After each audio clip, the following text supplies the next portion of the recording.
Hello friends, সবাইকে নমস্কার জানিয়ে শুরু করছি নীলিমা রেসিপির আরেকটি নতুন পর্ব। আজ শেয়ার করব মাত্র 1 কাপ সুজি ও 2টো আম দিয়ে দুর্দান্ত স্বাদের কেক। ডিম ছাড়া মাত্র কয়েকটি উপকরণ দিয়েই এই দারুণ স্বাদের কেকটি নিরামিষভোজীরা অনায়াসে খেতে পারেন। অনেকে কেকের মধ্যে ডিমের আষ্টে গন্ধটা নিতে পারে না বলে তারা কেক খায় না। তাদের জন্য এই রকম একটা কেক কিন্তু একেবারে আদর্শ। এই রকম বিভিন্ন ধরনের রান্নাগুলো শিখে নিতে যারা নতুন দেখছেন তাদের অনুরোধ করব আমার চ্যানেলটিকে সাবস্ক্রাইব করে পাশে থাকবেন আর বেল আইকনটা প্রেস করে দেবেন। তাহলে যখনই নতুন ভিডিও শেয়ার করব নোটিফিকেশন সবার আগে আপনার কাছে পৌঁছে যাবে। পুরনো বন্ধুদেরও আমাকে সাপোর্ট করার জন্য অসংখ্য ধন্যবাদ।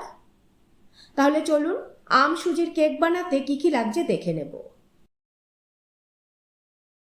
এখানে আমি 1 কাপ সুজি নিয়েছি আর 2টো ল্যাংড়া আম নিয়েছি। আপনারা যে কোনো আম দিয়েই কিন্তু করতে পারেন। 1 কাপ চিনি নিয়েছি, গুঁড়ো দুধ নিয়েছি ছোট বাটির 1 বাটি, 1 কাপ গরুর দুধ জ্বালিয়ে ঠান্ডা করে নিয়েছি, আর কিছু ড্রাই ফ্রুটস নিয়েছি, কিশমিশ কুচি, আমন্ড কুচি ও কাজু অর্ধেক করে টুকরো করে নিয়েছি। আমি এখানে ভ্যানিলা এসেন্স ব্যবহার করব না, তাহলে আমের ফ্লেভারটা পাওয়া যাবে না। প্রথমে মিক্সির জারে 1 কাপ সুজি একটু গুঁড়িয়ে নেব ভালো করে। এবার আম দুটোকেও ছুরির সাহায্যে টুকরো করে নেব মিক্সির জারে। তারপরে এর মধ্যে অর্ধেকটা চিনি দিয়ে প্রথমে পেস্ট করে নেব। এবার একটা বোলের মধ্যে সুজির গুঁড়োটা নিয়ে নেব। এবার এর মধ্যে আমের পেস্ট অর্ধেকটা দিয়ে দেব। এবার বাকি যে চিনির টুকু ছিল সেটুকু ওই মিক্সির জারের মধ্যে দিয়ে আবারও ভালো করে পেস্ট করে সুজির মধ্যে দিয়ে দেব। ভালো করে প্রথমে মিক্স করে নেব।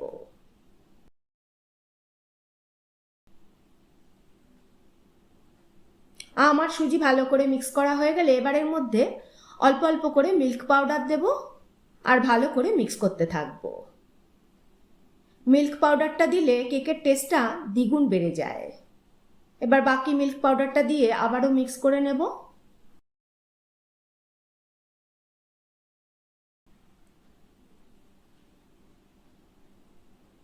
এবারের মধ্যে জ্বালিয়ে ঠান্ডা করা গরুর দুধটা দিয়ে আবারও ভালো করে মিক্স করে নেব। একটু খেয়াল রাখবেন যাতে একদিকে ঘুরিয়ে ঘুরিয়েই কিন্তু এটা মিক্স করতে হবে। সব দুধটা আমরা কিন্তু দেব না, যতটুকু লাগবে ঠিক ততটুকুই দেব।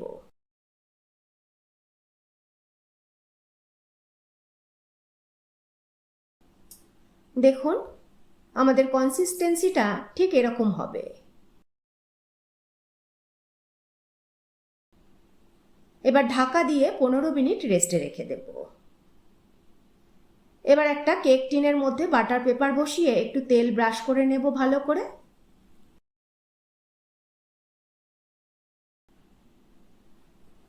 পনেরো মিনিট পর দেখুন সুজি ফুলে উঠেছে। এই সময় যদি আপনি দেখেন সুজির কনসিস্টেন্সিটা একটু ঘন হয়ে গেছে তাহলে আপনি কিন্তু আবারও সামান্য একটু দুধ অ্যাড করতে পারেন। তবে আমার এখানে কনসিস্টেন্সিটা ঠিক আছে, তাই আমার আর দুধ দেওয়ার দরকার নেই। এবার এর মধ্যে 2 চামচ মতো আমি সাদা তেল দেব। এবার এর মধ্যে 1/2 চামচ বেকিং সোডা আর 1/2 চামচ বেকিং পাউডার দেব। চট জলদি মিক্স করে নেব, একটুও দেরি করব না।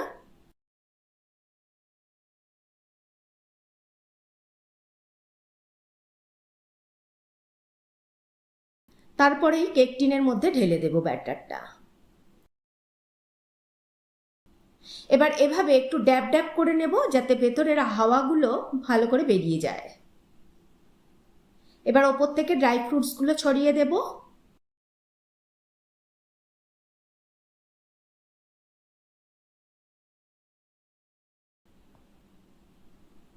এদিকে দেখুন প্যানে আমি নুন দিয়ে খুব ভালো করে প্রিহিট করে নিয়েছি। এবার একটা স্ট্যান্ড বসিয়ে দেব, তারপরে কেক টিনটা বসিয়ে দেব। ঢাকা দিয়ে প্রথমে ফুল হিটে 15 মিনিট বেক করব। 15 মিনিট পর লো হিটে বেক করে নেব ভালো করে। আধ ঘন্টা পর এবার দেখাচ্ছি, দেখুন আপনাকে কেকের রংটা কত সুন্দর এসছে। এবার একটা ছুরির সাহায্যে আমরা দেখে নেব ভেতরের পোর্শনটা হয়েছে কিনা।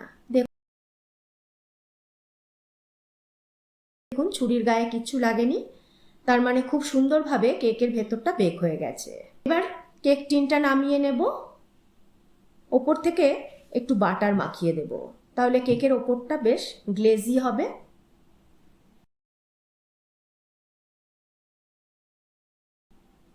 তারপরে ঠান্ডা করে কেকটাকে টিনের থেকে বের করে নেব।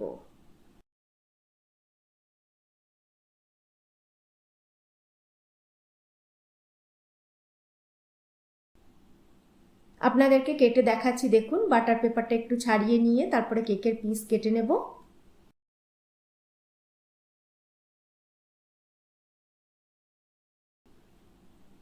দেখুন কেকটা কত সফট হয়েছে, আর খেতে তো হয়েছে জাস্ট ফাটাফাটি।